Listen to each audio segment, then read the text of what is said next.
Hello friends, स्वागत है आप सभी का मेरे YouTube channel SV coaching classes पर।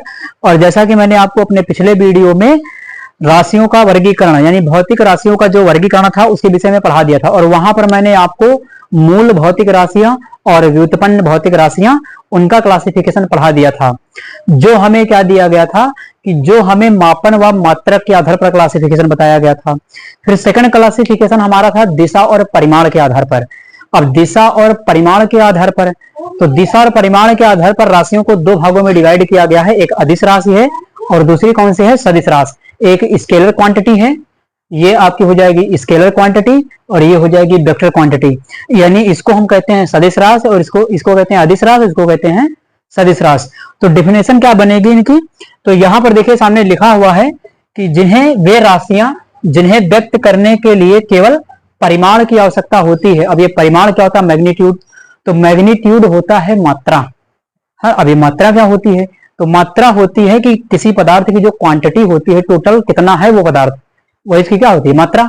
तो वे राशियां जिन्हें व्यक्त करने के लिए केवल परिमाण की आवश्यकता होती है, यानी केवल मात्रक की आवश्यकता होती है ना, केवल परिमाण की आवश्यकता होगी, उन्हें हम कहेंगे अदिश राशियां। जैसे द्रव्यमान है, मास, तो द्रव्यमान के लिए क्या है? केवल एक यूनिट चाहिए, किलोग्राम। द्रव्यमान की यूनिट क्या है? किलोग्राम। तो केवल यूनिट चाहिए किलोग्राम, बाकी इससे और हमें कोई लेना देना नहीं है। जैसे आपका समय, समय के लिए क्या? एक यूनिट चाहिए, एक मात्रक चाहिए। क्या मात्रक चाहिए? तो सेकंड हो, चाहे घंटा हो, चाहे मिनट हो। तो वहां पर क्या होता है कि केवल हमें परिमाण की आवश्यकता होती है, किसी भी डायरेक्शन की आवश्यकता नहीं होती। जैसे समय है तो दाईं ओर या बाईं ओर समय नहीं बताया जाता है ना, केवल वहां पर हमें उसकी क्वांटिटी यानी उसकी मात्रा जो है उसको बताया जाता है, वो हमें बताना होता है। तो उन्हें कहते हैं अदिश राशियां। जैसे द्रव्यमान भी आपने देख लिया है। ठीक, इसका जस्ट अपोजिट क्या होगा कि सदिश राशियां। तो वे राशियां जिन्हें व्यक्त करने के लिए दिशा व परिमाण दोनों की आवश्यकता होती है। अब दिशा और परिमाण दोनों की आवश्यकता होती है, तो दिशा का मतलब तो क्या है? एक डायरेक्शन चाहिए, और परिमाण क्या है? यहाँ पर मैग्नीट्यूड भी होना चाहिए, यानी मात्रा भी होगा। जैसे कि आपका एग्जांपल कोई ले लेते हैं, जैसे हमने ले लिया कि वेग। वेग क्या है? आपका सदिश राशि होता है। तो जैसे वेग है, अब आपसे किसी ने कहा कि वेग, उसका वेग 5 किलोमीटर प्रति घंटा है, तो वहां पर क्या होगा कि 5 किलोमीटर प्रति घंटा वेग।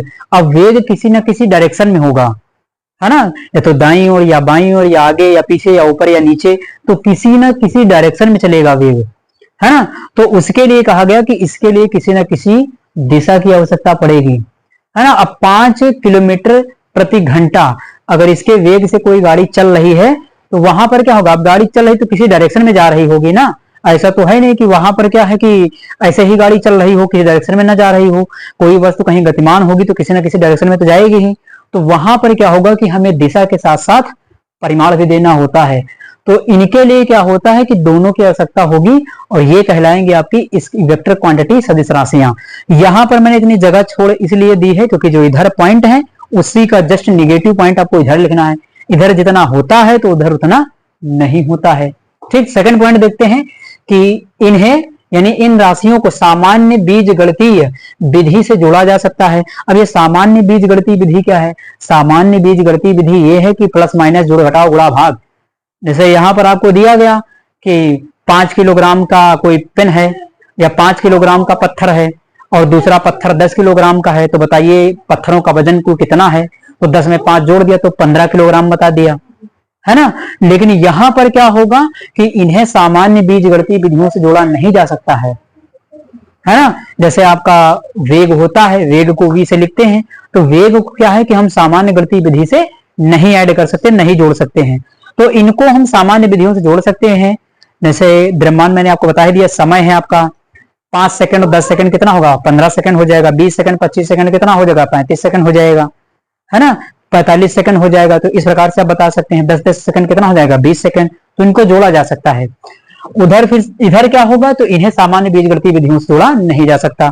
थर्ड देखिए, ये परिमाण बदलने पर बदल जाती हैं। अदिश राशियों में दिशा तो है ही नहीं। अब आप परिमाण को भी चेंज कर देंगे, अगर परिमाण चेंज कर देंगे वही उनके पास है, अगर वही चेंज कर देंगे तो क्या हो जाएगा? बदल जाएंगी। किसी के पास रहने के लिए घर हो, आप घर ही छीन लीजिए तो क्या होगा? भाग जाएगा वो, है ना। तो अदिश राशियों के पास क्या है? केवल बचा कुचा एक परिमाण ही है, वो भी आप चेंज किए दे रहे हैं। तो अगर परिमाण चेंज कर देंगे तो अदिश राशियां क्या होंगी, चेंज हो जाएंगी, है कि नहीं। चलिए उसके बाद लिखा हुआ है, तो इधर क्या है कि इन्हें परिमाण बदलने पर या ये परिमाण बदलने पर बदल जाती हैं और ये परिमाण बदलने पर नहीं बदलती हैं। यानी परिमाण आप चेंज कीजिए, जैसे क्या है कि 5 किलोमीटर प्रति घंटा के वेग से, है ना, तो ये तो 5 किलोमीटर, अब यहाँ परिमाण क्या है, 5 है, 5 जो आपका है वही परिमाण है। अब यहाँ कर दीजिए 2 किलोमीटर प्रति घंटा के वेग से, है ना, तो केवल आपने परिमाण चेंज किया ना, केवल उसकी क्वांटिटी चेंज करी, 5 और 2 स्पीड केवल चेंज किया, ना तो उसकी डायरेक्शन बदलेगी और ना ही उसमें क्या होगा, कोई चेंजेस होगा। तो यहां पर इनमें परिमाण बदलने पर कोई भी इफेक्ट नहीं पड़ेगा सदिश राशियों में। गाड़ी जिस डायरेक्शन में जा रही थी, आप वेग धीम करिए या तेज करिए, चाल धीम करिए या तेज करिए, उस पर कोई फर्क पड़ने वाला नहीं है, वेग चाल नहीं। उसके बाद नंबर 4 कहता है कि इन्हें साधारण अक्षरों द्वारा प्रदर्शित किया जाता है। यानी अदिश राशियों को साधारण अक्षर, अदिश राशियां कौन से हैं, जैसे मैंने आपको बताया द्रव्यमान, मास, द्रव्यमान को कैपिटल एम से प्रदर्शित करते हैं, समय सेकंड स्मॉल एस से प्रदर्शित करते हैं।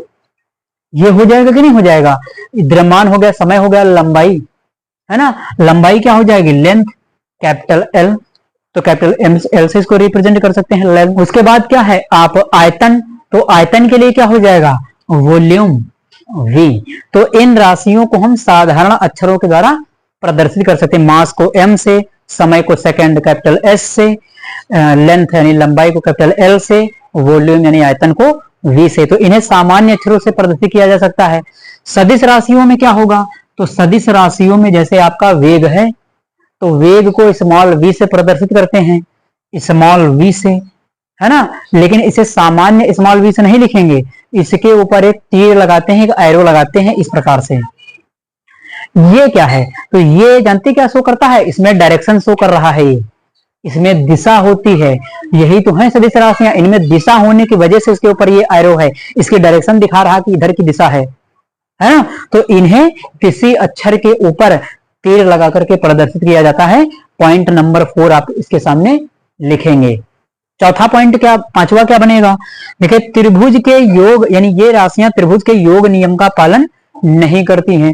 त्रिभुज के योग नियम का जो पालन है वो सदिश राशियां, अदिश राशियां नहीं करती। क्यों, क्योंकि इनमें दिशा नहीं होती है ना। सदिश राशियों में क्या है, दिशा और परिमाण दोनों होते हैं, इसलिए त्रिभुज के योग नियम का पालन करती हैं। त्रिभुज का योग नियम क्या, तो क्लास 11th फिजिक्स में जब आप पढ़ेंगे तो वहां बिल्कुल डिटेल में आपको पढ़ाया जाता है त्रिभुज का योग नियम क्या होता है।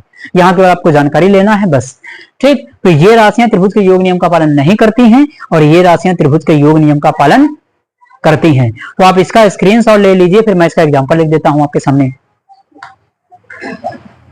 चलिए तो इसके ट्रिक, मैं इसकी ट्रिक आपको बता देता हूं, इसके क्या हो जाएगी ट्रिक, इसके जो ट्रिक होगी उसका दाल एमएससी से आता है। तो अदिश राशियों की ट्रिक क्या बनेगी, उसका दाल एमएससी से आता है, यानी ऊ से क्या हो जाएगा, तो ऊ से हो जाएगा आपका ऊर्जा, ऊर्जा, और सा से क्या हो जाएगा, समय। तो सा से क्या हो जाएगा, यहां पर सा से हो जाएगा आपका समय, सा समय हो जाएगा। उसके बाद का लिखा हुआ है, तो का से हो जाएगा कार्य, यानी का से क्या बन जाएगा, तो का से बन जाएगा आपका कार्य, यानी का से कार्य बन जाएगा। उसके बाद दा से आपका दाब, यानी प्रेशर, प्रेशर भी आपका क्या है, सदिश राशि है, अदिश राशि है ना। तो ये दा से हो गया। उसके बाद ला से क्या हो जाएगा, लेंथ यानी लंबाई, तो ला से हो जाएगा आपका लंबाई। तो यहां इंडिकेशन किसका हो गया है, लंबाई का। उसके बाद एम, एम से हो जाएगा मास, मास से हो गया द्रव्यमान, तो एम से हो जाएगा आपका द्रव्यमान। एस, एस से क्या, सी, सी से हो जाएगा करंट, विद्युत धारा, तो इसमें सी से क्या हो जाएगा,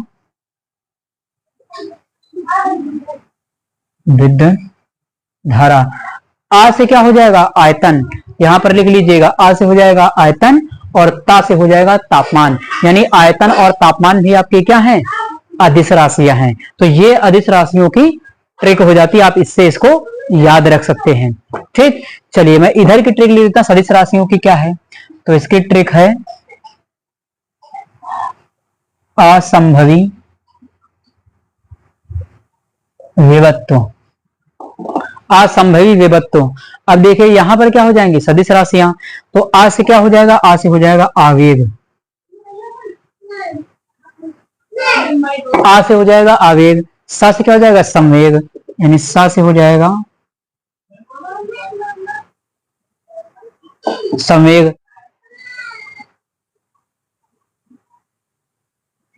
भा से हो जाएगा आपका भार, यानी यहां भा होगा, तो इस भा से क्या हो जाएगा भार, वी से क्या हो जाएगा विस्थापन, यानी यहां वी से क्या होगा विस्थापन हो जाएगा। फिर उसके बाद वे से क्या हो जाएगा वेग, यानी यहां पर क्या होगा इधर वे से हो जाएगा आपका, फिर उसके बाद बा से क्या हो जाएगा बल, बा से हो जाएगा आपका बल, फिर ता और वा, त्वा से क्या हो जाएगा त्वरण, तो यहां पर ता और वा से हो जाएगा त्वरण। तो इस प्रकार से ये हो जाती है आपकी सदिश राशियों की ट्रिक।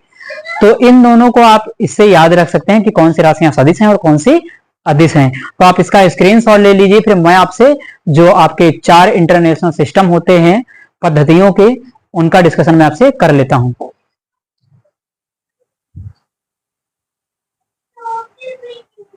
तो चलिए देख लेते हैं, यहां पर लिखा हुआ है कि भौतिक राशियों के मापन में पद्धतियां, यानी इनके मापन में जो पद्धतियां प्रचलित होती है वो 4 पद्धतियां होती हैं, जिसमें से 3 पद्धतियां तो यहाँ आपके लिखी हैं, इसका और अगली जो चौथी पद्धति है उसका डिस्कशन मैं अभी इसके बाद करूंगा। तो देखिए यहाँ पर क्या है कि भौतिक राशियां लिखी हुई है और प्रयुक्त मात्रक। अब देखिए ये जो मात्रक हैं एमकेएस,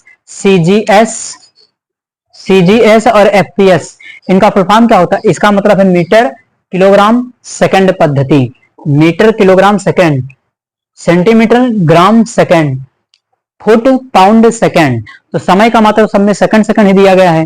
तो यहां पर लिखी है राशि और इधर लिखे हैं ये मात्रक। अब ये जो मात्रक थे तो वो हमारे क्या थे कि इंडियन सिस्टम में चलते थे, यानी भारत में ये सिस्टम चलता था, एमकेएस, सीजीएस, एफपीएस, है ना। लेकिन क्या हुआ कि जैसे जैसे मॉडर्न एज आती गई, ये आगे की ओर बढ़ता गया, तो वहां पर क्या हुआ कि जब देश विदेशों से व्यापार होने लगा तो वहां पर क्या हुआ कि ये क्लियर हुआ कि फुट पाउंड इस तरीके की जो यूनिट है वो हमारे यहाँ तो पता चल जाती थी कि फुट इतना होता है और पाउंड इतना होता है। अब ये पाउंड वगैरह क्या था कि सवा पौने यही चलता था, तो ये इंडिया में अपने भारत में समझा जाता था, लेकिन बाहर विदेशों में क्या था कि ये सवा पौने या फुट पाउंड ये सब नहीं चलता था। तो उसमें होता क्या था, फिर ये हुआ कि यहाँ पर सभी देशों ने मिलकर के एक मीटिंग किया और जिसमें कहा गया ये कि एक इंटरनेशनल सिस्टम ऑफ यूनिट बनाई जाए, अंतरराष्ट्रीय पद्धति बनाई जाए जो सभी देशों में लागू हो, यानी कहीं का व्यक्ति कहीं भी जाए तो उसको किसी प्रकार के पद्धतियों में कोई दिक्कत ना आए, है ना। तो इस प्रकार से जो एसआई यूनिट है, इंटरनेशनल सिस्टम ऑफ यूनिट, उसको प्रतिपादित किया गया था। तो उससे पहले तो आपकी ये यूनिट दी गई थी, इनको जरा देख लेते हैं। देखिए यहां पर क्या है कि पहली दी गई है लेंथ, यानी लंबाई। लंबाई का जो एमकेएस है मात्रक देखिए क्या होगा, मीटर होगा। उसके बाद सीजीएस में क्या है तो सेंटीमीटर है। अब मीटर को स्मॉल एम से लिखते हैं, यहाँ पर लिखा हुआ है सीजीएस पद्धति में सेंटीमीटर, इसको सीएम से लिखा हुआ है। फिर एफपीएस पद्धति में लंबाई का मात्रक क्या होता है, फुट होता है। सेकंड देखिए द्रव्यमान। अब द्रव्यमान का एमकेएस पद्धति में मात्रक क्या होता है, किलोग्राम। सेकंड नंबर पर के लिखा था, के का मतलब किलोग्राम, केजी लिखा हुआ है। फिर सीजीएस पद्धति में द्रव्यमान का जो मात्रक है वो क्या है, ग्राम, यानी जीएम लिखा हुआ है। फिर एफपीएस पद्धति में जो आपके द्रव्यमान का मात्रक है वो क्या है, पाउंड है। ठीक, तो ये हो गया। थर्ड क्या है आपका, समय, है ना, टाइम। तो टाइम का जो मात्रक है वो तीनों में सेम था, तो टाइम वाला तो बिल्कुल सही रहा, टाइम वाला तो चलता गया, तीनों पद्धतियों में काम आया और इंटरनेशनल सिस्टम यूनिट में भी काम आया। तो इस प्रकार से ये हमारी 3 पद्धतियां हो जाती हैं। आप इनका स्क्रीनशॉट ले लीजिए, फिर चौथी जो आपकी पद्धति है उसका डिस्कशन मैं आपसे कर लेता हूं।